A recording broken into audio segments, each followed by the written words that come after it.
Première vidéo, la respiration dans le bassin. C'est pour moi l'outil de base qui peut vous apporter calme et tranquillité dans n'importe quelle condition. C'est une respiration que vous faites machinalement quand par exemple vous rentrez d'une journée de travail ou que vous venez de faire l'école à la maison avec vos enfants. Cette expiration du soulagement. Donc ce n'est pas simplement d'expirer ou de souffler par la bouche. Cette expiration profonde va entraîner la détente complète de votre corps. Et toute votre énergie va se mettre dans votre bassin. Il ne suffit que de quelques minutes. Vous pouvez faire quelques cycles de respiration simplement.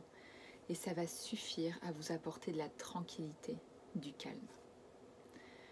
Si vous avez du mal à le faire, déjà, visualisez à quel niveau vous vous trouvez au niveau de votre énergie. La plupart du temps, on se trouve à ce niveau-là, quand on est dans les émotions, ou au niveau de la tête, quand on cogite pas mal, ou un petit peu les deux.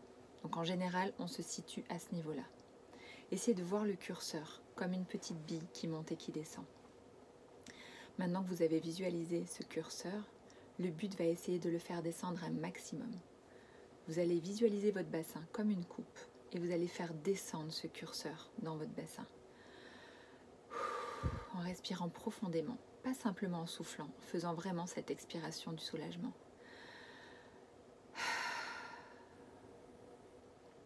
Si vous avez du mal, et je remercie Laurent Marchand de nous avoir donné cette image, visualisez un ballon de baudruche au niveau de votre tête que vous allez gonfler avec de l'eau. Gonfler, gonfler, gonfler, jusqu'à ce que ce ballon explose. Et là, toute cette eau contenue dans ce ballon va glisser et couler petit à petit le long de votre corps pour aller se loger au niveau de votre bassin. Vous pouvez fermer les yeux. Ce petit exercice qui n'a l'air de rien et qui est si simple peut vous procurer un bien-être que vous n'imaginez même pas.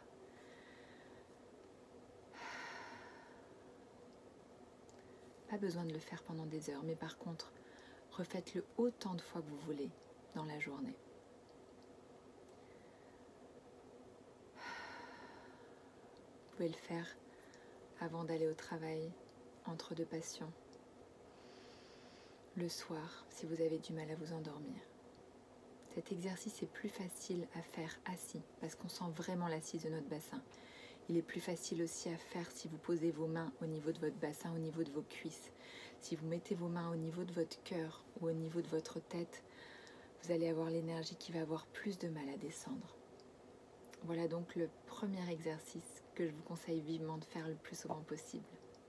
Merci de votre attention.